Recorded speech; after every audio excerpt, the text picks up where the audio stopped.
our first question is please describe one or two qualities that you would bring to the position. Sure.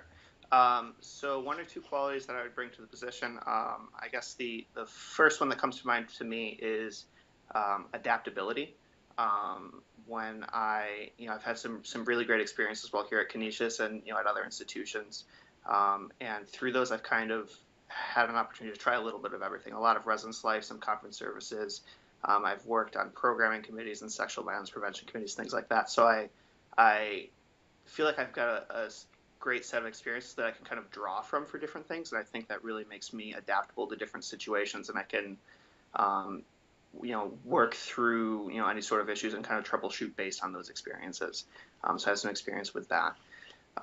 Another skill set that I think I have is collaboration, teamwork. I think I'm a pretty good team player. I feel very comfortable leading a team, working with people. But a thing that I think is sometimes overlooked is that sometimes just as important as the leader is the first follower. So I think that's a mindset that I like to adapt, and I think it's very important when you see somebody who has a great idea, or you see somebody who has some great strengths that are going to really help the team succeed, to kind of hop on with that and do what you can to support one another. And I think when you carry that sort of mindset, it can really help take you places.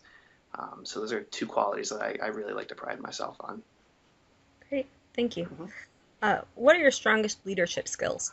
Strongest leadership skills. I touched on being collaborative and things like that before. But when it comes to working with students, I think I do a great job of being flexible with them, and kind of that challenge and support mentality. I think it's really important to recognize that every opportunity is a learning opportunity, is a personal growth opportunity.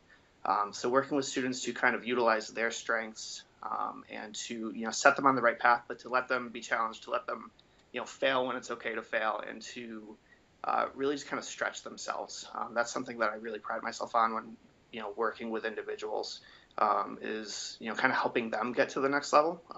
So that kind of describes my leadership mentality there. Sure. And what approaches might your supervisor use while working with you that would bring out the best in you? Approaches that my supervisor would use. Hmm. Um, I would say, just kind of direct and clear communication. I like to consider myself a self-starter. I like to work on different projects, and I like to know kind of exactly what's going on. I have my finger on the pulse as far as, the office and why we're doing things like that. I like to understand what's going on. So when working with supervisors, I really like somebody who's willing to have those conversations and let me bounce ideas off them and bounce ideas off of me, so I can be kind of involved in that thought process and see what they're thinking and see what I'm thinking, kind of really work together on that. Again, going back to learning opportunities, I think it's a great way for me to learn as a young professional in the field. And I like to think that I can shed some light on things from my perspective as well. Mhm. Okay. And what was the most useful criticism you've ever received? Ooh, that's a good question. Let's see. The most useful criticism that I have ever received. Hmm. Um, I think the most useful criticism I've ever received was probably when I was an undergraduate student working as an RA. Um, it was a conversation I had with a hall director who was not my direct supervisor, but pulled me aside one time to talk about work-life balance and how important that is. Um, I hopped into the position. I loved what I was doing. I was volunteering for all sorts of things. I was, probably putting too much on my shoulders. I just really wanted to get involved. So the conversation was, about, kind of choosing your opportunities carefully, and making sure that you're taking care of yourself, and making sure that you aren't going to burn yourself out. So in that situation, I definitely, I would say, put too much on my shoulders, and it was kind of affecting the quality of everything that I was doing. So having somebody kind of take that moment to be like, it's okay if you don't do everything. It's okay to slow down, take some time for yourself. Like, there's more to life than a job. There's more to life than getting things done like that.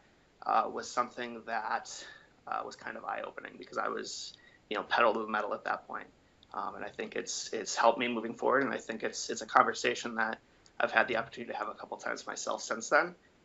And I think it's kind of a rewarding one to have, to tell people slow down, take care of yourself. Like, work-life balance is just so important. There's only so much we can all give. So Hmm. Great. Uh, Please describe the ways that you've demonstrated to students that you're accessible to them. the ways that I have demonstrated my accessibility. Um, let's see, all sorts of ways. It's kind of a different situation than what I'd been exposed to previously here at Canisius because all of the hall director offices are located centrally in the Office of Student Life. So you have to be very intentional about that. So as it stands now, I try to be very, very intentional about, making laps in my buildings, walking around, checking on bulletin boards, talking to students when I see them.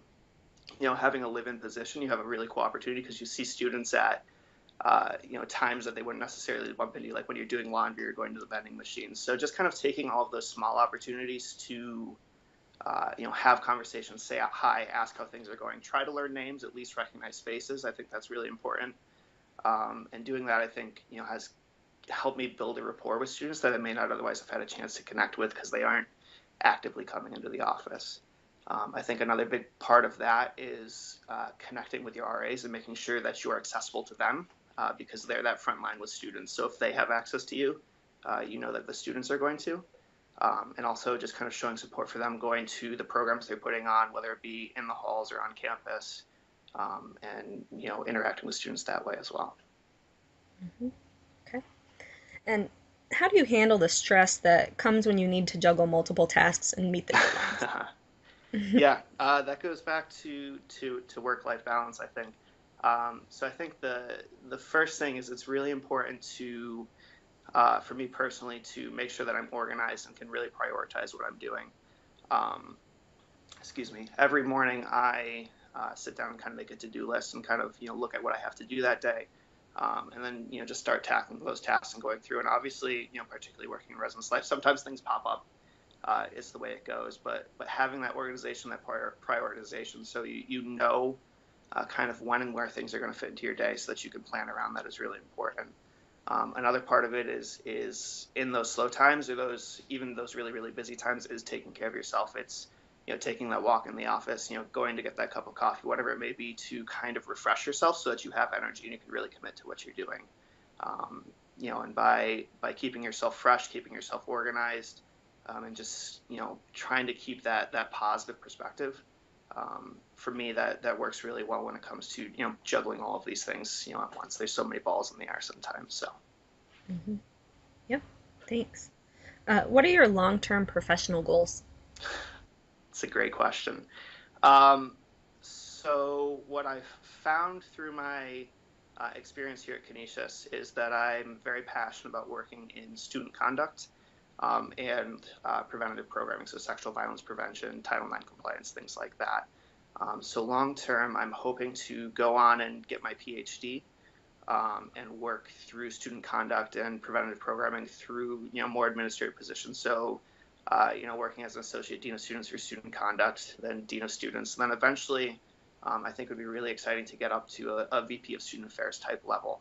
I think once you get up there, despite the fact that you're, kind of removed from the student population, you have a really great opportunity to affect change, kind of behind the scenes. You get to kind of see the whole picture, which is something that seems really, really fun to me and like a great challenge. So Mhm. hopefully someday.